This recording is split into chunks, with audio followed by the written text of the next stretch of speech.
let's talk a little bit about color temperature. So I'm going to first take this blank document. You can do this with any image in Photoshop. It's sort of a hidden secret trick in Photoshop that you may be aware of. And we're going to turn this image into an indexed color image, which just reduces the image to a subset of colors. And then I'm going to go to this image mode menu again, and I'm going to choose color table.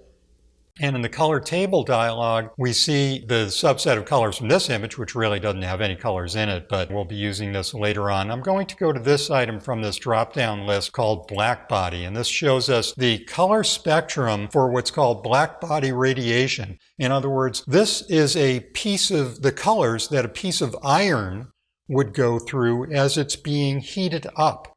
And so we start out where the iron is stone cold, and in that case it's black. And as the iron heats up, it gets hotter and hotter and turns red. And as it gets hotter and hotter, it goes through the orange part of the spectrum into the yellow part of the spectrum and then gets white hot.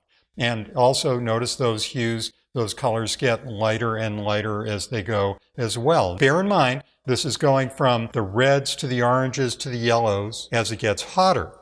Let's look at the spectrum. In the spectrum, emotionally, we tend to think of colors as they go through the reds and the oranges and the yellows and then up across this part of the spectrum as being cooler. So there's actually a flip around in the way we think about colors psychologically as compared to the way colors actually work in nature and color temperature. But that's okay, because we're talking about colors and emotions, and in the end, that's what we're dealing with when we're tinting and toning images.